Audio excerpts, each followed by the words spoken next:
হয়, মই বৰ্তমান উপস্থিত আছোঁ কুঠৰি গাঁও পঞ্চায়তত আৰু কাজিৰঙাৰ এই কুঠৰি গাঁও পঞ্চায়ত অৰুণোদয় আঁচনিৰ নামত যথেষ্ট কেলেংকাৰী সংঘটিত হৈছে, যাৰ বাবে নেকি আজি ৰাইজে ঘেৰাও কৰিছে পঞ্চায়তখন। মই দেখুৱাই আছোঁ সমগ্ৰ দৃশ্য, ভিডিঅ' জাৰ্নেলিষ্ট ৰাজুৱে দেখুৱাব সমগ্ৰ দৃশ্য এই মুহূৰ্তত।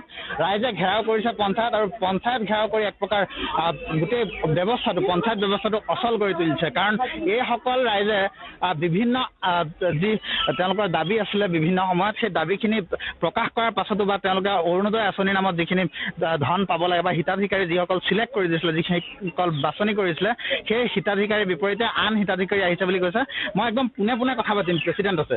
একদম পোনপটীয়া কথাটো কি, আপোনালোকৰ এয়া কংগ্ৰেছৰ এখন জিপি হয়, আৰু কি ধৰণে গোটেই কথাখিনি আপোনালোকে খেলি মেলি কৰিছে, যিটো অভিযোগ আহিছে হিতাধিকাৰী বাছনিৰ নামত খেলি মেলি কৰিছে? আমি হিতাধিকাৰী নিৰ্বাচিত কৰাৰ ক্ষেত্ৰত আমি গাঁও সভাত পাতিছোঁ। গাঁও সভাত আমাৰ বিভিন্ন পক্ষ, আমাৰ মেম্বাৰজনৰ লগত এজন AGP পক্ষৰ মানুহ, এজন BJP পক্ষৰ মানুহ আৰু সচেতন ব্যক্তি হিচাপে দুজনকে, মানে প্ৰায় 4-5জনী এটা টিমে প্ৰত্যেকটো ৱাৰ্ডত গৈ পিনে যিসকল দুখীয়া বেনিফিচিয়াৰী তেখেতসকলক চিলেকশ্যন কৰিছে।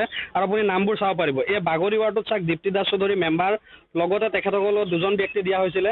এনেকুৱাকৈ আমি লিষ্টখিনি চিলেকশ্যন কৰি আনিলোঁ। এইখিনি আমি আনি মেলি আমাৰ কাম হ'ল আমি লিষ্টখিনি গোটেইখিনি ডাটা ৰেডি কৰি আমি জিপিৰ ছেক্ৰেটাৰীৰ হাতত তেখেতক আমি দি দিলোঁ। তাৰপিছত বাকী তেখেতে ক'ত কি কৰিলে লিষ্টটো তেখেতে গম পাব। তাৰপিছত আমাক ব্লকৰ পৰা বোলে এটা লিষ্ট দিছে। এই লিষ্টখন আহিছে আমাৰ গাঁও সভাত যিখিনি নাম দিছিলোঁ, সেই সম্পূৰ্ণ নাম ইয়াত কৰ্তন কৰি পিনে বেলেগ এখন লিষ্ট আমাক দি পঠিয়াইছে। তাৰ কাৰণে ৰাইজে আজি পঞ্চায়তখন ঘেৰাও কৰিবলৈ বাধ্য হৈছে। এই যে নাম যে কৰ্তন কৰিছে, ইয়াত এই বিধৱা মানুহ বা অবিবাহিত বা বিকলাংগ এই মানুহখিনিৰ নামো কৰ্তন হৈছে নেকি? কৰ্তন হৈছে, হয়। বিধৱা মহিলাৰ কৰ্তন হৈছে আৰু আপুনি বিকলাংগ দেখা পাব, সন্মুখতে মোৰ আছে। তাইৰ নামটো হাৰমতিত আমি প্ৰপ'জ কৰি দিছিলোঁ। তাইৰ নামটো আপুনি দেখাব পাৰিব। তাইৰ নামটোও কৰ্তন কৰিছে এই বিকলাংগ ছোৱালীজনী। এই লিষ্টখন আপোনালোকে কেনেকৈ কৰিছিলে? গাঁও সভাৰ জৰিয়তে? আমি গাঁও সভাৰ জৰিয়তে কৰিছিলোঁ, হয়। সকলোৱে এপ্ৰুভ কৰিছিলে? সকলোৱে এপ্ৰুভ কৰিছে আৰু গাঁও সভাত লিষ্টটো আমি গায়ো দিয়া হৈছে। সকলোৱে শুনিছে। আজি শুনাৰ কাৰণে মানুহবোৰ আহিবলৈ বাধ্য হৈছে, কাৰণ তেখেতসকলে গাঁও সভাত নিজৰ নামটো শুনি গৈছে। শুনাত আজি নিজে গম পাইছে অৰুণোদয় আঁচনিৰ ফৰ্ম মানে ফিল আপ হৈ আছে। সকলোৱে নিজে ওলাই আহিছে। আমি কাকো খবৰ দিব লগা হোৱা নাই। মানুহবোৰে নিজে গম পাই পিনে ওলাই আহিছে, আজি এই পঞ্চায়ত ঘেৰাও কৰিছে। এতিয়া সেই যিখন লিষ্ট আপোনালোকে দিছিলে সেই লিষ্টখন নাহি কি বেলেগ লিষ্ট আহিছে? বেলেগ লিষ্ট এখনহে আমাক দি পঠিয়াইছে, হয়। তাত কেনেকুৱা মানুহৰ নাম আছে? তাত আপোনাৰ কিছুমান মানুহে যিটো আবেদনে কৰা নাছিল। আপুনি হাৰমতি যদি চাবলৈ যায়, হবিবুৰ ৰহমানৰ মিছেছ এজন আছে, তেখেতে আমাক আবেদনে কৰা নাই। আবেদন নকৰাকৈ লিষ্টত তেখেতৰ নামটো অন্তৰ্ভুক্ত হৈ আছে। তেনেকুৱা আহিছে, হয়। পাবলগীয়া নে পাব না, তেখেত পাবলগীয়া নহয়। তেখেত ধনী মানুহ, তেখেতৰ ঘৰত ফ্ৰিজ আছে আৰু আমাৰ গাইডলাইনে কৈছে ফ্ৰিজ থাকিলে অৰুণোদয় আঁচনি নাপায় বুলি। গুৰুত্বপূৰ্ণ কথা, এই যে গোটেই স্কেণ্ডেলটো হৈছে, আপুনি সচিব, আপোনাৰ কি নাম দাদা? মোৰ ভৱেন বৰা। ভৱেন বৰা। কিমান দিন হ'ল ইয়াত জইন কৰা? মোৰ 3 মাহ হ'ল। 3 মাহ নতুনকৈ আহিছে। এই যে গোটেই স্কেণ্ডেলটোত আপোনাৰ হাতত দিছোঁ বুলি কৈছে, এতিয়া প্ৰেচিডেণ্টে আপোনাৰ কথাটো কৈ দিছে, সকলো মেম্বাৰ বা AGP BJP সকলোৱে আপোনাৰ হাতত লিষ্টখন দিছে, তাৰপিছত সলনি হৈছে লিষ্টখন, কি ক'ব? হয়, আমাৰ গাঁও সভাত যিখন লিষ্ট অনুমোদন হ'ল, সেই লিষ্টখন আমি খণ্ড উন্নয়ন বিষয়ালৈ আমি যিখিনি চেক লিষ্ট বনাইছিলে, সেই চেক লিষ্টখিনি আমি খণ্ড উন্নয়ন বিষয়ালৈ প্ৰেৰণ কৰিছোঁ। আৰু খণ্ড উন্নয়ন বিষয়াই সেই চেক লিষ্টৰ পৰা এখন লিষ্ট বনাই আমাক এটা কপি দিছে।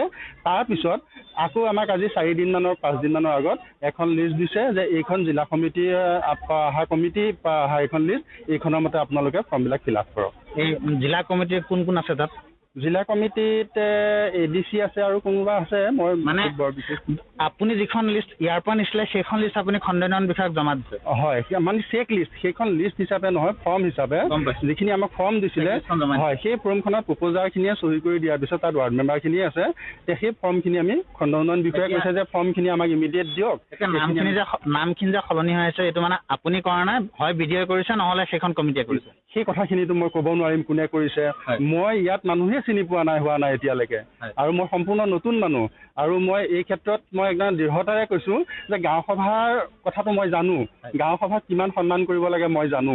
আৰু সেই হিচাপে মই গাঁও সভাৰ সন্মানটো জনাই মই যিখিনি সেইদিনাখন অনুমোদন হৈছে, সেই অনুমোদন হোৱা বেনিফিচিয়াৰী চেক লিষ্টখিনি য'ত মানে আমাৰ সদস্যসকলৰ চহী আছে, সেই লিষ্টখিনি মই খণ্ড উন্নয়ন বিষয়াত তেখেতে কৈছে যে ইমিডিয়েট দিয়ক, এইখিনি আমি পঠাব লাগে। এতিয়া পোনপটীয়া কথাটো হ'লগৈ, আপুনি এগৰাকী চৰকাৰী মানুহ, এই লিষ্টখন সলনি হৈ যিসকলে পাবলগীয়া নাম কাট খাইছে নেকি? হয়, পাবলগীয়া মানুহৰ নাম কাট খাইছে। আৰু পাব নলগীয়া মানুহৰ নাম অন্তৰ্ভুক্ত হৈছে? পাব নলগীয়াখিনি মই নাজানো, কিন্তু পাবলগীয়াখিনি যে কাট খাইছে, ইয়াত ৰাইজে তেনেধৰণৰ মানুহে আজি আপোনালোকে দেখিছে, তেনেধৰণৰ ব্যক্তি আহি বা মহিলাসকল আহি আমাক জনাইছে। আৰু তেওঁলোকে জনোৱাত মই গম পাইছোঁ যে এখেতসকল পাবলগীয়া মানুহ বাদ পৰিছে। গুৰুত্বপূৰ্ণ কথা মই অকণমান দেখুৱাই আছোঁ সমগ্ৰ দৃশ্যটো এই ধৰণে আচলতে ঘেৰাও কৰিছে ৰাইজে আৰু এক প্ৰকাৰ ঘেৰাও কৰি অচল কৰি তুলিছে সমগ্ৰ পঞ্চায়তখন আৰু আমি AGP BJP কোনোবা আছে নেকি মানুহ তেওঁলোক যিসকল আছিলে ইয়াত AGP BJP মানুহ আছে নেকি যিহেতু কংগ্ৰেছৰ এইখন পঞ্চায়ত আমি অকণমান দাদা অকণমান আহক আপোনাৰ সৈতে আমি কথা পাতিবলৈ যত্ন কৰিম আচলতে তেখেতৰ পৰা আমি গোটেই কথাটো আমি গোটেই চিনৰিয়টো আমি পাওঁ আমি তেখেতৰ সৈতে কথা পাতিম এই যে লিষ্টখন পাবলগীয়া মানুহৰ নাম কাট খাইছে নেকি আপোনালোকে নিজে ঠিক কৰি দিছিলে মই গাঁও সভাত উপস্থিত আছিলোঁ আৰু উপস্থিত থাকি পেলাই মই গোটেই পঞ্চায়তটোৰ বিষয়ে মই ক'ব নোৱাৰিম মোক মানে কি সীমিতভাৱে মই বাংমাৰী গাঁৱৰ লগত সম্পৰ্ক আৰু বাংমাৰী গাঁৱৰ কথাটোহে মই জানো বাংমাৰী গাঁৱৰ পৰা আমি 60জন মানুহৰ এটা চিলেক্ট কৰি পঠিয়াইছিলোঁ তাৰ ভিতৰত বৰ্তমানলৈকে কিমানজনৰ আহিছে মই সম্পূৰ্ণ অৱগত নহয় তাৰ ভিতৰত কিমানজনৰ আহিছে মই সম্পূৰ্ণ এতিয়ালৈকে অৱগত নহয় সেইকাৰণে মই এই খেলিমেলিটোৰ বিষয়ে মই সম্পূৰ্ণ এনে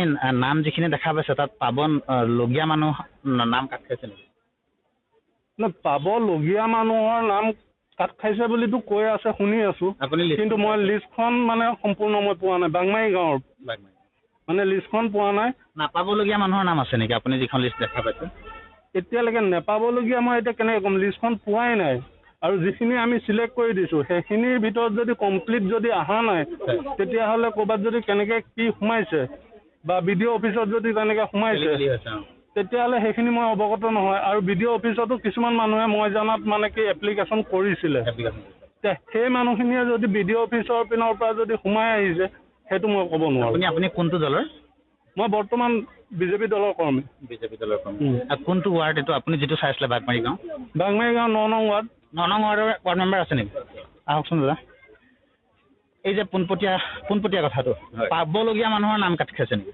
পাবলগীয়া নাম কাট খাইছে মই জনা লিষ্টখন মই এতিয়া চালোঁ এই লিষ্টখন পৰহি দিনাখন আমাক এতিয়া সচিবে আমাৰ পঞ্চায়ত সচিবে দিয়ে এই লিষ্টখনৰ কিছুমান মানুহ মাতিলোঁ মাতোতে ইয়াত কিছুমান পাবলগীয়া মানুহৰ নাম কাট খাইছে ইতিমধ্যে লিষ্টখন আপোনালোকে চাওক যেতিয়া আমাক সচিবে পৰহি দিছিলে এখন গৃহীত কৰিবলৈ ইয়াত কোনো চিলমোহৰ নাই কাৰো নাই এখন চাওক ইয়াত কোনো চিগনেচাৰ চিল নহয় আজি সচিবে BDO ছাৰৰ পৰা চিল মাৰি আনি দিছে সেইখিনি বাৰু আমি গৃহীত কৈছোঁ হয় এইখনেই বুলি কিন্তু ইয়াত বিধৱা মানুহ কিছুমানৰ নাম কাট খাইছে পাব নলগীয়া মানুহৰ নাম সোমাইছে পাব নলগীয়া নাম 2-এজনৰ সোমাইছে তাৰমানে আমি AGP BJP কংগ্ৰেছ এই সকলো দলৰ মানুহ আমাৰ ইয়াত এজন কাউন্সিলৰ আছিলে মেম্বাৰ হিচাপে মই আছিলোঁ কাউন্সিলৰ হিচাপে আছিলে মৃদুলনাথ তেখেত কৈ যোৱাজন আছিলে শৰৎ লস্কৰ আছিলে আৰু AGP পৰা প্ৰবীণ বৰা আছিলে তাত আমি যি 2-4জন ব্যক্তিৰ নাম আঁতৰাইছিলোঁ সেই আঁতৰা 4 ব্যক্তিকেইজনৰ নামহে সোমাই আহিল আৰু পাব লগীয়া আঁতৰি গ'ল কি মানুহ সেইবোৰ কেনেকুৱা মানুহ মানে বিকলাংগ নে বিধৱা মানুহ হয় আচলতে এই যে নিৰ্বাচনী টোপক লৈ এতিয়া ভেকু ভাওনা চলিছে এয়া কাজিৰঙাৰ পুথুৰী গাঁও পঞ্চায়তৰ দৃশ্য আৰু এই দৃশ্য আমি দেখুৱালোঁ এই সময়ত কেলেংকাৰীত পুত গৈছে সমগ্ৰ চৰকাৰখন যি সময়ত নেকি স্বচ্ছ নিকা প্ৰশাসনৰ কথা কৈ থকা হয় যি সময়ত নেকি দুৰ্নীতি মুক্ত চৰকাৰৰ কথা কৈ থকা হয় ঠিক তেনে সময়ত কেৱল দুৰ্নীতি কেৱল SI PNRD কেলেংকাৰী নহয় এই ধৰণে অৰুণোদয় আঁচনিৰ নামত এই যি দৰিদ্ৰ লোক আছে দৰিদ্ৰ জনতা আছে এই দৰিদ্ৰ জনতাক আচলতে প্ৰতাৰণা কৰিছে বুলি পোনপটীয়া অভিযোগ তুলিছে একাংশ ৰাইজে আৰু আমি দেখুৱালোঁ পুথুৰী গাঁও পঞ্চায়তৰ পৰা সমগ্ৰ দৃশ্য এই মুহূৰ্তত